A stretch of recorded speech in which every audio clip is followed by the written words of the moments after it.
Welcome प्यारे बच्चों। Engineers gateway के यूट्यूब प्लेटफॉर्म पर मैं ललित राठी आपका स्वागत करता हूं। जैसा कि आप लोग यहां पर जानते हैं, हम इंजीनियरिंग फिजिक्स सब्जेक्ट को कवर अप कर रहे हैं और हम यूनिट सेकंड पर हम पहुंच चुके हैं।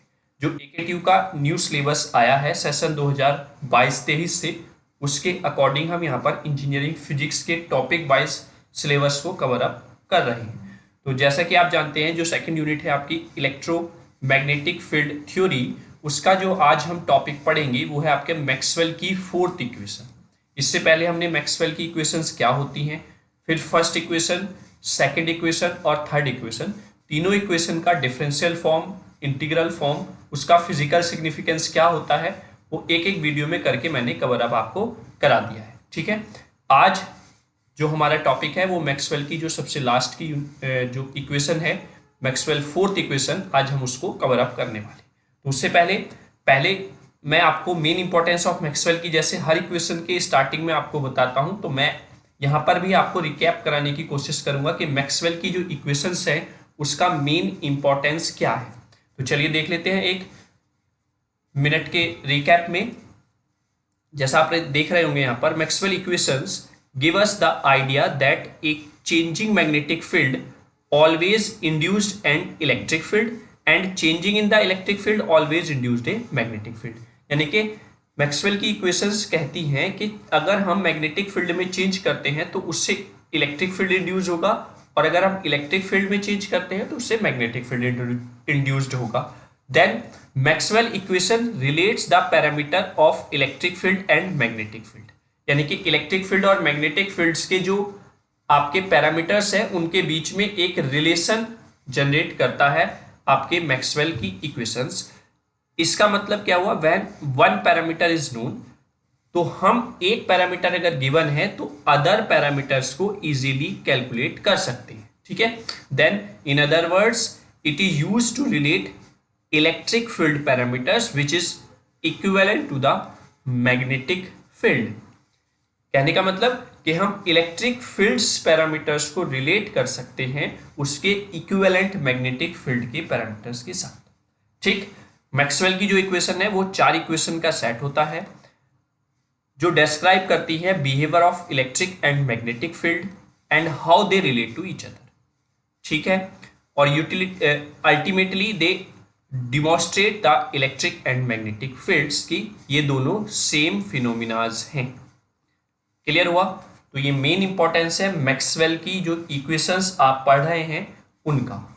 ठीक, अब देखते हैं इसकी एप्लीकेशन क्या है। जैसा मैं बताता रहता हूं, डेली लाइफ में आपका मोटर में इसका यूज होता है, जनरेटर में इसका यूज होता है, अलग अलग आपके बहुत सारे इलेक्ट्रिक इक्विपमेंट्स हैं जहां पर आपकी मैक्सवेल इक्वेशंस का यूज होता है, जहां पर चेंज इन इलेक्ट्रिक फील्ड से आपका मैग्नेटिक फील्ड जनरेट हो रहा हो या चेंज इन मैग्नेटिक फील्ड आपका इलेक्ट्रिक फील्ड जनरेट हो, वहां पर मैक्सवेल की इक्वेशंस काम आती है। मेन एप्लीकेशन यही है कि मैक्सवेल की इक्वेशंस जो हैं वो कैलकुलेट करती हैं इलेक्ट्रिक फील्ड को और मैग्नेटिक फील्ड को and give us the idea about the electric circuit. जो सर्किट है उसके बारे में हमें एक आइडिया प्रदान करती है मैक्सवेल की इक्वेशंस। ठीक है, अब जो ये क्वेश्चन है जो मैंने लास्ट की तीनों इक्वेशंस में कवर अप किया है और आपको एक्सप्लेन किया है कि मैक्सवेल की इक्वेशंस के अकॉर्डिंग जो मैग्नेटिक फील्ड होता है वो कैसे प्रोड्यूस होता है ना। आज इस इक्वेशन में आपको पता चलेगा कि मैक्सवेल ने जो बताया था कि आपका जो मैग्नेटिक फील्ड जनरेट होता है वो कंडक्शन करंट के साथ साथ डिस्प्लेसमेंट करंट से भी होता है। इसी को प्रूफ करते हैं हम इक्वेशन नंबर 4 में अपनी। तो आप इस पॉइंट को ध्यान रखेंगे और लास्ट में मैं आपको फिर से रिकॉल कराऊंगा कि जो मैंने आपको क्वेश्चन बताया था वो कहां से और कैसे मैक्सवेल ने प्रूफ किया है अपनी इक्वेशन में। ठीक है, तो चलिए स्टार्ट करते हैं अपनी 4th इक्वेशन। उसके बारे में आपको थ्योरेटिकली थोड़ा सा बता देता हूं।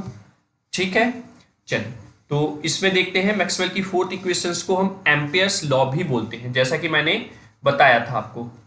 ठीक है, तो एम्पियर्स लॉ या मैक्सवेल की 4th इक्वेशन क्या कहती है, वो ये कहती है it states that the magnetic field created by an electric current is proportional to the size of that electric current with a constant of proportionality equal to the permeability of free space।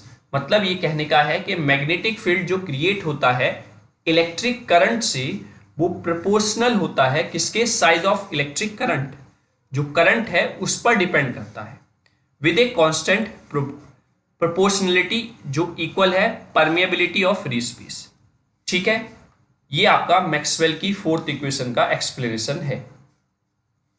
Okay, चलिए, तो अब जो Maxwell की जो fourth equations हैं वो आपकी differential form में हमें ये प्रूफ करना है और इंटीग्रल फॉर्म में हमको ये प्रूफ करना है। ठीक है, तो हम देखते हैं आगे कैसे हम मैक्सवेल की इक्वेशन को डिफरेंशियल फॉर्म में प्रूफ करेंगे और कैसे हम मैक्सवेल की फोर्थ इक्वेशन को इंटीग्रल फॉर्म में प्रूफ करेंगे। तो उसके लिए सबसे पहले मैं फिजिकल सिग्निफिकेंस आपको बता देता हूं मैक्सवेल की फोर्थ इक्वेशन का। मैक्सवेल की फोर्थ इक्वेशन का फिजिकल सिग्निफिकेंस क्या है? This equation represents a generalised form of Ampere's law, यानी कि ये वाली इक्वेशन रिप्रेजेंट करती है एक जनरलाइज्ड फॉर्म एम्पियर्स लॉ की। उसका क्या मीनिंग है?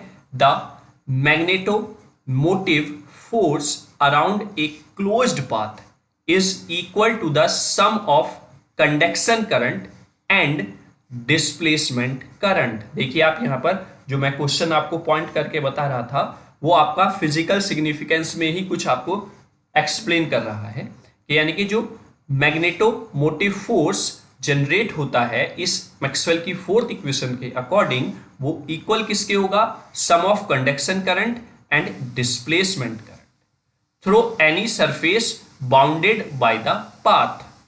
ठीक है, जो भी सरफेस उस पाथ में आ रहा है या बाउंड हो रहा है। Is that clear? तो ये फिजिकल सिग्निफिकेंस हो जाता है मैक्सवेल की फोर्थ इक्वेशन का। अब हम हेडिंग लिखेंगे first Maxwell fourth equation in differential form और उसको प्रूफ करेंगे। Maxwell's fourth equation in differential form. तो डिफरेंशियल फॉर्म में अगर हम मैक्सवेल की फोर्थ इक्वेशन को प्रूफ करते हैं तो उसके लिए थोड़ा सा मैं थ्योरी का आपको बेस बना देता हूं। ठीक है, जिससे आपको क्लियर हो जाए कि डेरिवेशन कैसे हमने स्टार्ट किया, कहां से ये वैल्यू आई है। तो लिखेंगे this equation based on amperes circuital law, यानी कि ये वाली इक्वेशन एम्पियर्स के सर्किट लॉ पर डिपेंड करती है। दैट मीन्स इसका मतलब क्या है, जो सर्किट इक्वेशन है वो क्या कहती है कि लाइन इंटीग्रल, ठीक है, of magnetic field density V वो इक्वल होता है प्रोडक्ट ऑफ जो आपका करंट है, ठीक है, product of current enclosed bye the path, जैसा कि हमने पीछे बताया, और किसके साथ? परमेबिलिटी ऑफ दैट मीडियम, जो मीडियम है उसकी परमेबिलिटी के मल्टीप्लीकेशन के इक्वल होता है आपका मैग्नेटिक फील्ड डेंसिटी V।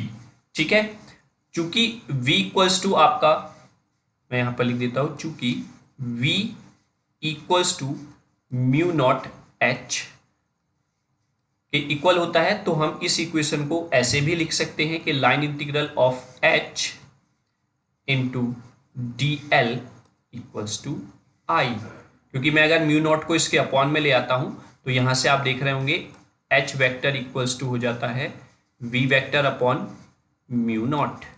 तो अगर आप इसको म्यू नॉट को इसके अपॉन में ले आएंगे then you put H vector.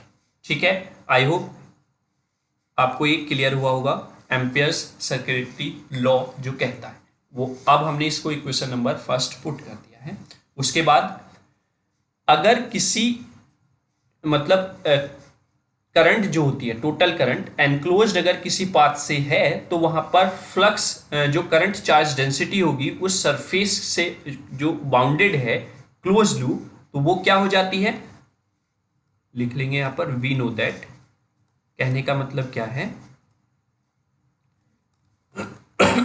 Sorry, जो करंट डेंसिटी है किसी सरफेस से जो बाउंड है एक क्लोज्ड लूप में, तो वहां पर I इक्वल्स टू क्या होता है, सरफेस इंटीग्रल जे डी एस। यानी कि वहां पर जो टोटल करंट होगी एनक्लोज्ड, वो करंट डेंसिटी यानी कि उस पर्टिकुलर सरफेस में कितनी करंट डेंसिटी है उसके इक्वल होती है। ठीक है, तो अब इस वैल्यू को उठाकर हम पुट कर दें इक्वेशन नंबर फर्स्ट, इस वाली में करेंगे हम, वी वाली में, ये तो मैंने आपको मेंशन कर दिया। तो इक्वेशन फर्स्ट हमारी ये है इस तरीके से। ठीक है, putting into equation first, then we get, तब हमें क्या मिलता है, line integral of vector B D L equals to mu naught surface integral of vector j dot ds। Put here equation number second. आपने इसको सेकंड इक्वेशन पुट कर दिया है। तो अब आप देख रहे होंगे एक तरफ सरफेस इंटीग्रल है और एक तरफ लाइन इंटीग्रल है। तो अब यहां पर आपकी लगेगी स्टोक्स की कर्ल थ्योरम। तो नीचे लिखेंगे sorry, according to Stokes curl curl theorem. तो according to Stokes curl theorem वो क्या कहती है आपको पता है, क्योंकि आपने थर्ड इक्वेशन में भी इस थ्योरम का यूज किया है। वो कहती है कि line integral of a vector is equal to the या change into the surface integral when you take curl of that vector. तो स्टोक्स थ्योरम ये कहती है कि आप लाइन इंटीग्रल को सरफेस इंटीग्रल में चेंज कर सकते हैं किसी भी वेक्टर के, उसके लिए आपका वेक्टर इंट्रोड्यूस हो जाएगा with curl. Is that clear? तो अब इक्वेशन सेकंड जो है वो आपकी क्या हो जाएगी, जब आप इस थ्योरम का यूज करेंगे तो आपका लाइन इंटीग्रल कन्वर्ट हो जाएगा सरफेस इंटीग्रल में। तो नेक्स्ट स्लाइड पे पहुंचते हैं। नाउ इक्वेशन सेकंड बिकम्स, तो इक्वेशन सेकंड क्या हो जाएगी, surface integral of curl vector B ds equals to surface integral of mu naught J vector ds। इसको हमने अंदर ही लिख लिया है। तो सरफेस इंटीग्रल से सरफेस इंटीग्रल आपका भाग जाएगा यहां से, then we get curl of vector B equals to mu naught vector J. ठीक है बच्चों, तो ये आपका आ गया एक form, curl of v is equals to mu naught g। Is that clear? You can also write here, जैसे मैंने अभी पीछे बताया था कि v इक्वल्स टू क्या होता है h की फॉर्म में, म्यू नॉट h, है ना। तो यहां पर आप लिखें अगर curl h equals to, then you get current density g। ठीक है, आप इस तरीके से भी आप मेंशन कर सकते हैं, चूंकि vector b equals to mu naught vector h। तो v अपॉन म्यू नॉट अगर आप करेंगे तो h आपको मिल जाए। ठीक है, तो ये इक्वेशन हम थर्ड पुट कर लेते हैं यहां पर। अब इस इक्वेशन को वेरीफाई करते हैं कि क्या ये जो मैग्नेटिक फ्लक्स डेंसिटी या मैग्नेटिक फ्लक्स इंट्रोड्यूस हो रहा है या मैग्नेटिक फील्ड इंट्रोड्यूस हो रहा है वो केवल कंडक्शन करंट पर ही डिपेंड कर रहा है। तो उसके लिए हम लिखेंगे नाउ checking the validity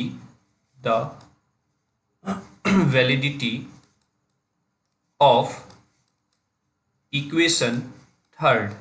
अगर थर्ड इक्वेशन की हम वैलिडिटी चेक करें with continuity equation, with continuity equation, then taking यहां पर divergence, taking divergence of equation third on both sides. ठीक है, यानी कि हम इक्वेशन जो थर्ड है उसका दोनों साइड डाइवर्जेंस ले लेंगे, then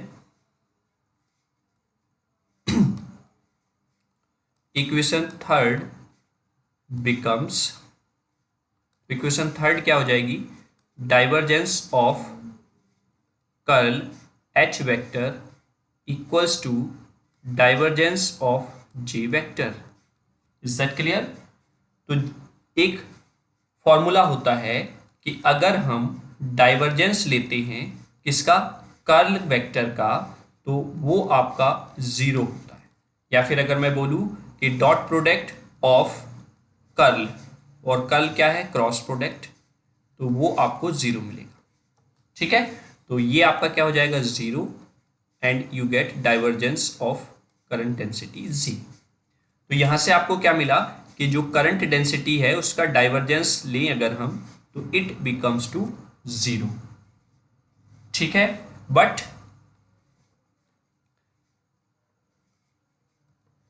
according to continuity equation,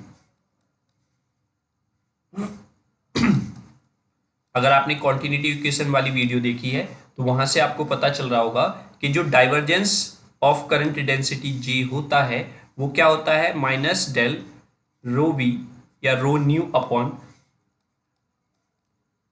row t. ठीक है, sorry, delta rho new upon delta t, यानी कि जो रो न्यू है उसका partial differentiation with respect to t वो इक्वल्स टू होता है with negative sign divergence of current density J. आपने पहली वाली जो कॉन्टिन्यूटी इक्वेशन की वीडियो है अगर वो प्रीवियस आपने देखी है तो हमने इसको प्रूफ भी किया है। लेकिन यहां पर क्या रहा है, divergence of J equals to zero. ठीक, जबकि for the steady state condition अगर हम देखें, and for steady state condition, divergence of J जो होता है वो इक्वल टू जीरो होता है for the steady state condition के लिए। ठीक है, तो हम क्या लिख सकते हैं यहां से, 10 इक्वेशन थर्ड जो है आपकी, यानी कि divergence of J equals to zero, है ना, is valid only for steady state condition.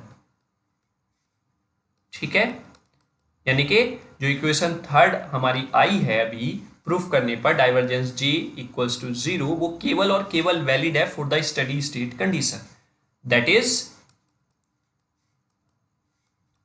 Amperes law. जो एम्पियर्स लॉ है is valid only for steady state condition, for steady state condition. ठीक है, यानी कि जो एम्पियर्स लॉ है इसका मतलब क्या हुआ कि वो केवल और केवल वैलिड है स्टडी स्टेट कंडीशन के लिए। ठीक है, एंड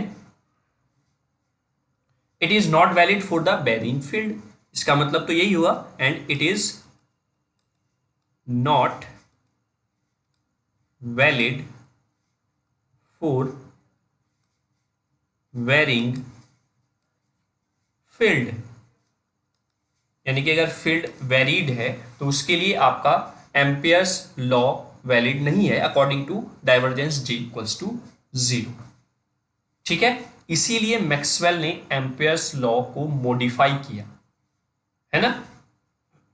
ठीक है, और मॉडिफाई करने के बाद उन्होंने कहा after modification of Ampere's law, if in any circuit, को शॉर्ट फॉर्म में लिख देता हूं, in any circuit capacitor is connected, ठीक है, अगर हम किसी सर्किट में कैपेसिटर को कनेक्ट किए हुए हैं, देन तब there is an amount, there is an amount of displacement current, of displacement current, है ना, डिस्प्लेसमेंट करंट। अगर आपने सेकंड लेक्चर जो देखा होगा इस वीडियो का, जब इस यूनिट का जब स्टार्ट हुआ है, उससे पहले तो हमने कुछ इंपॉर्टेंट टॉपिक्स कराए हैं इस यूनिट को समझने के लिए। अगर आपने वहां पर डिस्प्लेसमेंट करंट वाला लेक्चर देखा होगा तो आपको पता होगा डिस्प्लेसमेंट करंट क्या होती है। वहां पर हमने बताया था कि अगर दो प्लेट्स हैं कैपेसिटर की, जब उस पर चार्ज एक प्लेट से दूसरे प्लेट पर पहुंचता है तो उसको कहते हैं डिस्प्लेसमेंट ऑफ चार्जेस, और उन डिस्प्लेसमेंट ऑफ चार्जेस से जो करंट फ्लो होता है वो डिस्प्लेसमेंट करंट कहलाता है। ठीक है, तो is an amount of displacement current, अगर वहां पर कैपेसिटर लगा हुआ है तो वहां पर कुछ अमाउंट ऑफ डिस्प्लेसमेंट करंट होगा। ठीक है, विच ऑल्सो फ्लो, ठीक है, which also flow, is that clear, into circuit. अब इसका मतलब क्या हुआ, so that modification of Ampere's law, modification of Ampere's law is required, यानी कि आफ्टर मॉडिफिकेशन अगर किसी सर्किट में कैपेसिटर लगा हुआ है तो मैक्सवेल का कहना है कि उसमें डिस्प्लेसमेंट करंट भी फ्लो होगा, इसलिए मॉडिफिकेशन की जरूरत है Ampere's law. Is that clear. तो अब अगर हम लिखें इस इक्वेशन को, जो हमने थर्ड इक्वेशन लिखी थी, अगर आपको ध्यान हो मैं यहां पर लिख देता हूं, curl of H equals to G, and so that equation third can be written as तो ये इक्वेशन थर्ड मैंने यहाँ पर लिखी है आपको बताने के लिए, है ना, ये थी हमारी पीछे। तो अब हम इसको लिखेंगे curl of vector H equals to current density due to the conduction current तो रहेगी ही, प्लस क्योंकि उसमें डिस्प्लेसमेंट करंट भी फ्लो हो रहा है तो उसकी करंट डेंसिटी और यहाँ पर ऐड हो जाएगी। Put here equation number 4। ठीक है, हाँ, 4th इक्वेशन होगी आई थिंक, जो हमने लास्ट की इक्वेशन थर्ड डिफाइन की थी, है ना। अब हम क्या करेंगे, अब हम फिर से चेक करेंगे, तो हम क्या लेंगे, divergence. Now taking divergence of equation 4 on both sides, तो अगर हम दोनों तरफ इक्वेशन 4 के क्या ले लेते हैं, डाइवर्जेंस ले लेते हैं, तो divergence of curl vector H equals to divergence of J plus JD vector quantities. ठीक है, देन ये तो वैल्यू 0 हो जाएगी, divergence of J vector plus divergence of JD vector, then you get divergence of J vector is equal to minus divergence of displacement current density vector। ठीक है, अब आप इसको इक्वेशन नंबर कोई भी डिफाइन कर सकते हैं, हमने डिफाइन कर दिया इक्वेशन नंबर 5। ठीक है, अब यहां से हमें पता चल गया, so from equation 5 we get divergence of vector G is not equal to 0, that is it is valid equation for varying magnetic field also। is that clear? that is curl of vector H equals to J plus JD। अब ये वाली equation आपकी सही है। ठीक है। Then from equation of continuity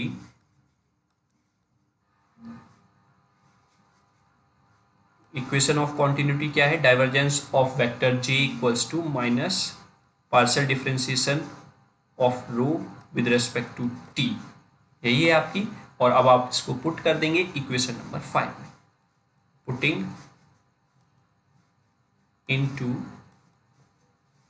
equation 5, मैं इसको लिख देता हूं और करके, ये डाइवर्जेंस j भी है क्योंकि इक्वेशन 5 में ये डाइवर्जेंस लिखा हुआ है, तो कभी आप कंफ्यूज हो जाएंगे। तो जब हमने इस वैल्यू को पुट किया तो आपकी लिखेंगे यहां पर नाउ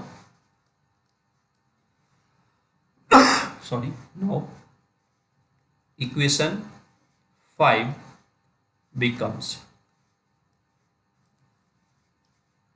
एक तो मौसम खराब हो रहा है और उसकी वजह से लेक्चर ले लेकर थोड़ा गला भी साथ नहीं दे पा रहा है, जिससे कि जल्दी ठीक नहीं हो रहा है, वरना लेक्चर देने तक का तो साथ दे ही रहा है। तो इक्वेशन 5 क्या हो जाएगी, partial differentiation of rho with respect to t is equal to आपका minus del dot J t, यानी divergence of current displacement current density. Is that clear? आप इसको ऐसे भी लिख सकते हैं क्योंकि माइनस से तो माइनस क्रॉस आउट हो जाएगा, डेल डॉट, इसको हम बैक कर लेते हैं, हाँ, is that clear? Del dot current density of displacement current is equal to partial differentiation of rho dt. You can also write that in this form, that means d, ये कहाँ से लिखा है अगर आपको याद हो, मैक्सवेल की फर्स्ट इक्वेशन से, ठीक है। जिन बच्चों ने मैक्सवेल की फर्स्ट इक्वेशन का डेरिवेशन या मैक्सवेल की फर्स्ट इक्वेशन को समझा है उनको पता होगा ये वहां से आया, ठीक है। ये है, यहां पर तो हमने रो की जगह पर पुट कर दिया डाइवर्जेंस डी। देन यहां पर क्या आ जाएगा, वेक्टर डेल, ये मैं क्या लिखता फिर, एक मिनट, ठीक है सॉरी, ये डी लिखा जा रहा है बार बार कैपिटल में, जबकि करंट डेंसिटी के साथ लिखना है। तो अगर मैं इसको डेल को बाहर ले लेता हूं, वेक्टर को, dot partial differentiation of D, ठीक है। तो दोनों तरफ डेल डेल है, यानी कि डाइवर्जेंस है, तो वो डाइवर्जेंस कट आउट हो जाएगा। Then we get current density of displacement current is equal to partial differentiation of D with respect to time T. बस अब ये वैल्यू इक्वेशन, ये वाला जो वैल्यू है वो इक्वेशन 5 में पुट कर दीजिए, putting into equation 5, then we get तो अब हमें क्या मिलेगा, curl of vector H equals to J current density of conduction current, और जो current density of displacement current है जिसके थ्रू मॉडिफिकेशन किया था मैक्सवेल ने, उसकी वैल्यू हम यहाँ पर पुट कर देंगे, तो आपके पास मैक्सवेल की फोर्थ इक्वेशन आ जाएगी इन डिफरेंशियल फॉर्म। आई होप आपको ये क्लियर हुआ होगा, तो मैं यहां पर लिख देता हूं, this is Maxwell fourth equation into differential form. Differential form में आपकी ये इक्वेशन आ जाती है, मैक्सवेल की फोर्थ इक्वेशन, ठीक है। और इसी को हम मॉडिफाइड एम्पियर लॉ भी बोल देते हैं, and it is also known as modified Ampere's law। यानी कि अगर आपसे कोई पूछता है कि एम्पियर्स लॉ के मॉडिफिकेशन की नीड क्यों हुई, तो आप सीधा सीधा बताएंगे कि बिफोर मैक्सवेल फोर्थ इक्वेशन, जो वहां पर आपका change in current, magnetic field generate होता था किसी सर्किट में, और अगर उसमें कैपेसिटर लगा हुआ है तो वहां पर उस कैपेसिटर के कारण एक करंट और फ्लो होता था, that's called the displacement current. और उस डिस्प्लेसमेंट करंट की हेल्प से भी उस सर्किट में मैग्नेटिक फील्ड जनरेट होता था या मैग्नेटिक फ्लक्स जनरेट होता था, जिस वजह से एम्पेयर्स लॉ जब आपका कैपेसिटर लगा हुआ है तो वो वैलिड नहीं हो रहा था। दैट मीन्स वो केवल स्टडी स्टेट कंडीशन के लिए वैलिड हो रहा था, वेरिंग मैग्नेटिक फील्ड के लिए वैलिड नहीं हो रहा था। इसीलिए फिर मैक्सवेल ने मॉडिफाइड एम्पेयर्स लॉ दिया, जिसमें उन्होंने इंट्रोड्यूस किया डिस्प्लेसमेंट करंट को। ठीक है, और फिर आपकी मैक्सवेल की फोर्थ इक्वेशन आई और उसी वजह से एम्पेयर्स का जो लॉ था वो मॉडिफाइड हो पाया। Is that clear? I hope आपको differential form of Maxwell fourth equation बहुत अच्छे से क्लियर हो गई होगी। चलिए नेक्स्ट स्लाइड पर आते हैं। अब जैसा कि हम बार बार कर रहे हैं कि मैक्सवेल की डिफरेंशियल फॉर्म के साथ साथ ही इंटीग्रल फॉर्म कर रहे हैं, उसके लिए उसका मोटिव ये है कि आपको इजीली समझ में आ जाए। वरना एक साथ अगर हम डिफरेंशियल फॉर्म करते फिर एक साथ इंटीग्रल फॉर्म करते तो आप कनेक्ट नहीं कर पाते उसको, या फिर रिलेट नहीं कर पाते कि कैसे हम इजी बना सकते हैं। ठीक है, तो इजी बनाने के लिए एक साथ आपका ये किया जा रहा है। तो अब लिख लेते हैं इंटीग्रल फॉर्म। ठीक है, और मैं मानता भी हूं अगर आपने लास्ट की तीनों वीडियोस देखी हैं मैक्सवेल की फर्स्ट, सेकंड और थर्ड इक्वेशन की, और दोनों फॉर्म्स को आपने एक साथ देखा है, तो आपको समझ में भी आ रहा होगा कि इजी बन गया है integral form with the help of differential form. Otherwise दोनों को आपको अलग अलग से याद करना पड़ता है। ठीक है, यहां पर सिंपल हमें लिखना पड़ता है since we know that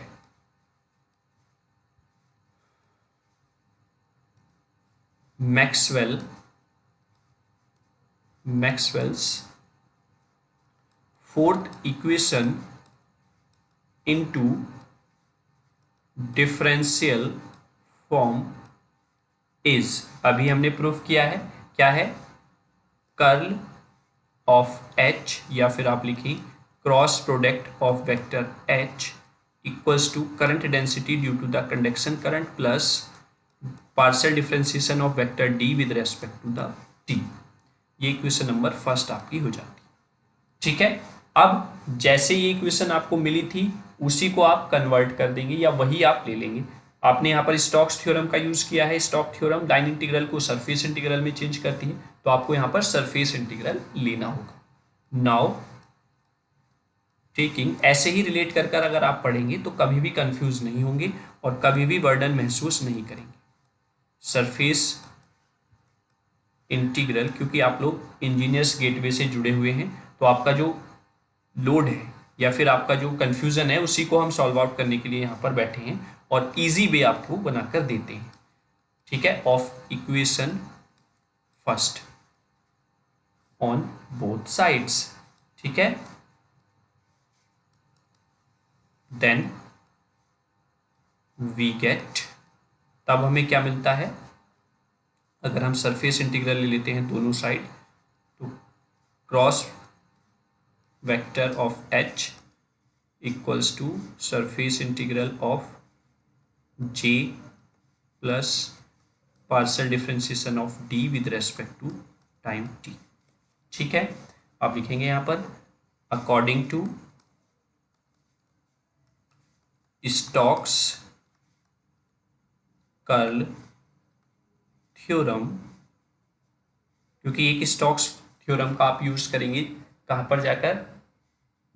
interference में, है ना, तो इसलिए स्टोक्स कर्ल थ्योरम यहाँ पर नाम लिखा जा रहा है। इसको मैं इक्वेशन सेकंड पुट कर लेता हूँ। According to Stokes curl theorem वो क्या कहती है?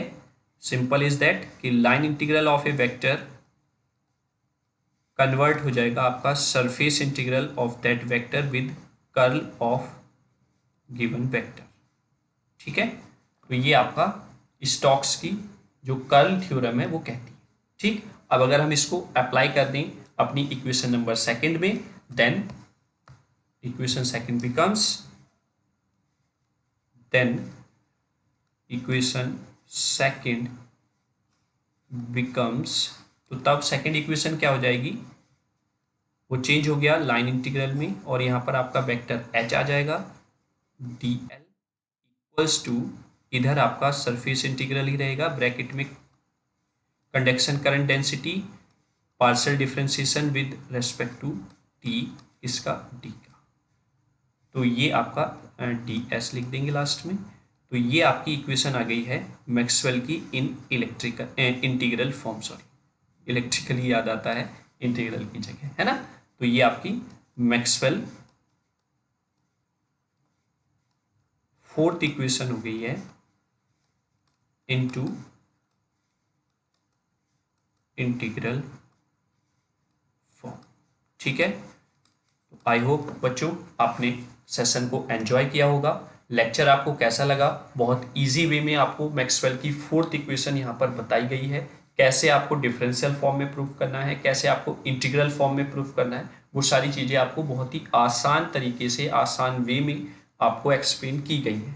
यहीं पे आपका एक क्वेश्चन ये भी क्लियर हो गया कि एम्पियर्स लॉ के मॉडिफिकेशन की नीड क्यों हुई। ठीक है, तो अगर आपको सेशन अच्छा लगा है तो आप सेशन को लाइक ज़रूर करें, बच्चों के साथ या अपने अदर फ्रेंड्स के साथ ज़रूर शेयर करें, जिससे कि वो भी लाभ उठा सकें यहाँ पर जो भी इंफॉर्मेशन या जो भी आपको टॉपिक प्रोवाइड किया जा रहा है। अगर उनका किसी भी टॉपिक में कोई डाउट है तो वो इंडिविजुअली उस टॉपिक को भी देख सकते हैं, क्योंकि हम टॉपिक वाइज यहाँ पर वीडियोस प्रोवाइड करा रहे हैं।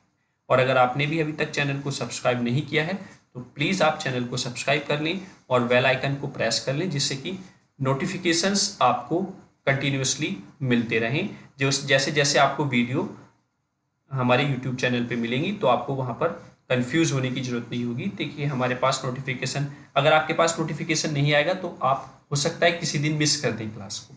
ठीक है, साथ के साथ आप लोगों का प्यार गौरव गुप्ता जी को भी मिल रहा है, जहाँ जैसा कि आप जानते हैं इंजीनियर्स गेटवे पर दूसरा subject fundamentals of mechanical engineering भी प्रोवाइड किया जा रहा है, उसको भी बच्चे अच्छा पसंद कर रहे हैं और रेस्पॉन्स दे रहे हैं। तो ऐसे ही आप हमारे ऊपर विश्वास बनाए रखिए और आप ही लोग हमारी एनर्जी हैं, तो उसके लिए आप प्लीज़ कमेंट्स जरूर करें, है ना। और वही हमको एनर्जी प्रोवाइड कराते हैं कुछ और बेहतर करने का। ठीक है, ऐसे ही जुड़े रहिए इंजीनियर्स गेटवे से और अपना विश्वास बनाए रखिए। Thank you so much. जय हिंद, जय भारत। मिलते हैं अगली वीडियो।